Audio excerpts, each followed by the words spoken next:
ายดีเด้อทุกคนมื้อนี้แม่ป้ากะเห็นผักขะแยงอยากกินแกงหน่อไม้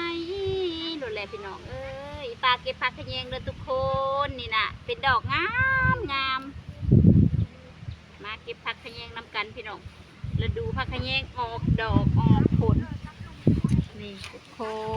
นงามบองามบอเก็บผักขะแยงไปให้ไว้กินยามอ้าวมาหน่อยก็พอมาหน่อยเนาะละ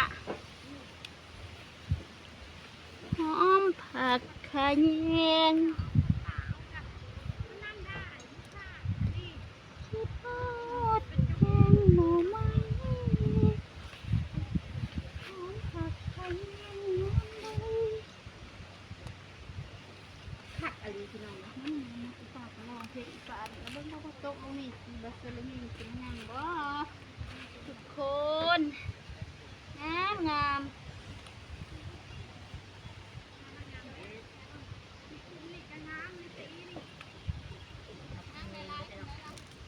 งามบ่เฮ้ย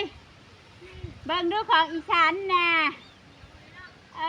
งามคือเจ้าของเลยเฮ้ยยายย่องพี่เจ้ามาเก็บผักกระแยงนับกันพี่น้องมาสิเบิร์ละดูมาแล้วป้าก็เลยเก็บไว้กะสีเหี่ยวเลยพี่น้องพี่ป้าก็เลยมาเก็บไว้มัดไว้เดี๋ยวเราเบิ่งครับงามบ่ไอ้ปานใดเลยนะกันงามบ่งามคือผู้เก็บบ่เฮ้ไอ้บ่ย่องก็ย่องเจ้าของเด้อพี่น้องป้าดิสีนี่งามมาดอกสียังสีม่วงเห็นบ่นี่ขะแยงเก็บขะแยงหอมเด้อขะแยงเอาไปไว้ใส่แกงหน่อไม้ได้พี่น้องสีนี่งามนะดอกเอาแบบมีสีสันนี่เอาตัวแบบยังดิบๆนี่เด้งามบ้านแม่ป้าโบอึดเด้อพี่น้องผักขะแยงแต่ว่ามันก็สีเบิดหน้ามันได้นี่มันเป็นดอกเดี๋ยวมันก็สีเทามันดอกแล้วอะไรมันกระโปรงร้ายแล้วมาเก็บผักขะแยงน้ำกันมึง